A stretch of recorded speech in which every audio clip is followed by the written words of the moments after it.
This OnlyFans girl is facing life in prison for stabbing her boyfriend. And for some reason, she was blowing kisses and sticking her tongue out in a court hearing last February. That's certainly one way to convince the jury that she acted in self-defense and that she was terrified for her life. If you're confused by why she's doing this, don't worry. So is her lawyer, probably. So here's what happened. Back in April 2022, police were called to a luxury high-rise condo in Miami called Juan Paraiso. Inside, they found 27-year-old Christian Obamseli, also known as Toby, unresponsive with a knife wound to the chest. He was later pronounced dead. In the next room, paramedics are trying to help Christian. Sit down, sit down, sit down. Do me a favor, sit down.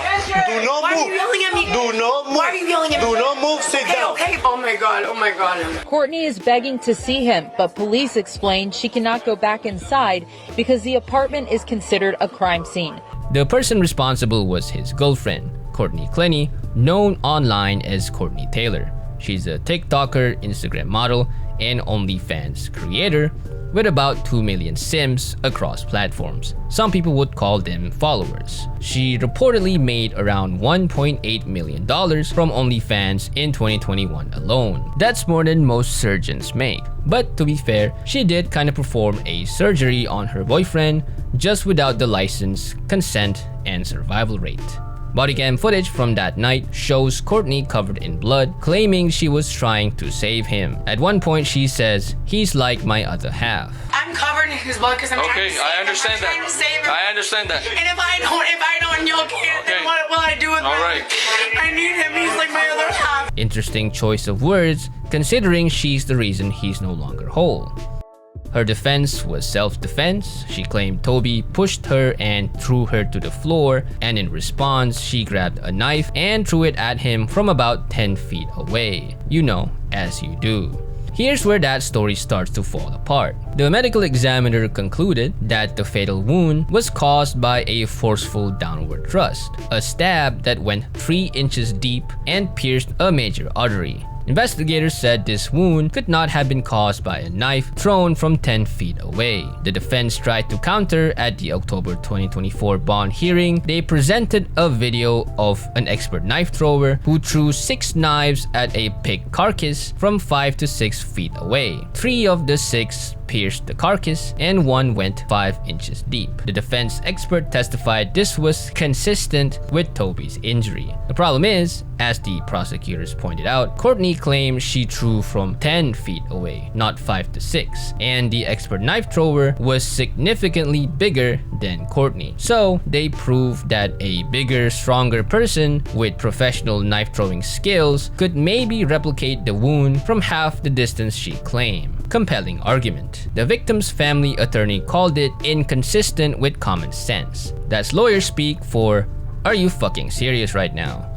So we have thrown knife versus downward stab. That's the whole case right there. And look, I'm not a knife expert, but if you can accurately throw a knife across a room and hit a vital organ on the first try with no training, you probably should have pursued a different career path. That's Olympic level precision. That's like Mai from Avatar: The Last Airbender. Unless she's been secretly training, something about that story isn't adding up. Despite this, she wasn't arrested that day, or the next day, or for the next 4 months. During this time, she went to Texas to stay with her parents. She was spotted having drinks at a hotel bar 5 days after the killing and eventually checked into a rehab facility in Hawaii. In August 2022, US Marshals arrested her at the Hawaiian Rehab Center and extradited her back to Florida to face second-degree murder charges.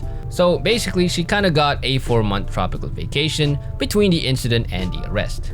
The state attorney described the relationship as tempestuous and combative. They started dating around November 2020, and the problems began almost immediately. When they lived in Austin, Texas, neighbors reported fights so loud and frequent that police were called multiple times. One neighbor described hearing screaming, breaking glass, and at one point, a large tiger painting was thrown off the balcony. Then there's the Aspen footage. Video surfaced from a trip the couple took a few months before the stabbing, showing Courtney hitting Toby repeatedly during an argument, over a dozen times, and he didn't hit back. Sober for 2 weeks. 2 weeks. And now why am I not sober? Because of you. New video shows OnlyFans model Courtney Clenny hitting then-boyfriend Christian Obumseli over a dozen times. The defense maintains that Toby was the abusive one in the relationship and that Courtney was the victim. But when there's video of you hitting your alleged abuser multiple times while they just take it like a training dummy, it's a hard sell. Because this case needed more characters, Courtney's parents got involved. In January 2024, Kim and Deborah Clenny were arrested in Texas for allegedly accessing Toby's laptop without authorization after his death. The pin that worked was apparently his birthday, 0412. Nothing says we're confident in our daughter's innocence, quite like allegedly tampering with the victim's devices. However, in July 2024, those charges were dropped. Not because they didn't do it, but because prosecutors violated attorney-client privilege when seizing communications between the Clenny family and their lawyers. So the parents walked on a technicality. By December 2025, Courtney had been in jail for over 3 years awaiting trial. Her defense team made another attempt to get her out on bond, arguing she was broke and not a flight risk. The judge denied bond again. There were also disputes over expert witnesses. The defense tried to remove a prosecution expert because of a defamation lawsuit between the opposing experts that happened 20 years ago.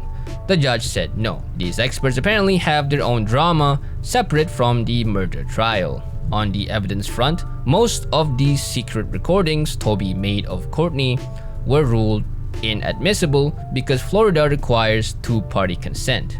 However, recordings made in shared spaces like the building lobby and balcony were allowed.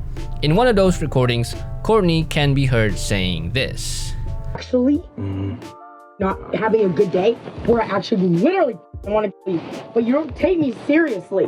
Not exactly helpful for the "I never intended to hurt him" defense.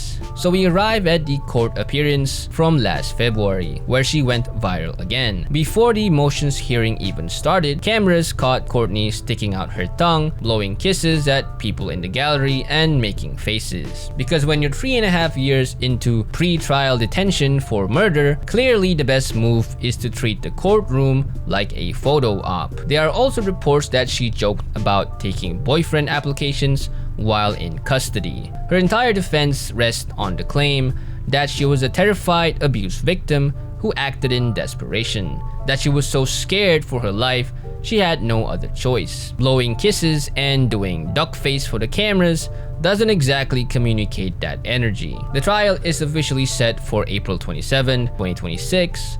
The jury, or 12 jurors, will decide whether this was self-defense, manslaughter, or second-degree murder. If convicted of second-degree murder, she faces life in prison. And if they go with manslaughter, that's significantly less time. Credit to Atozi for his video covering this case. If you haven't seen it, go check it out. And here are some comments about this situation in that video that I like. She sounds like a keeper. I mean, keeper in jail, judge. Not a flight risk. Crime committed in Florida, arrested in Hawaii. And some guy will say they can fix her. So that's the Courtney Clenny situation, and you know what they say, don't ever stick it in crazy, because crazy might stick something into you first. And by something, I mean a large knife. Anyway, let me know if I missed anything important in the comments, and tell me what you guys think about this situation. Thank you guys for watching, don't forget to like and subscribe, and I'll see you around.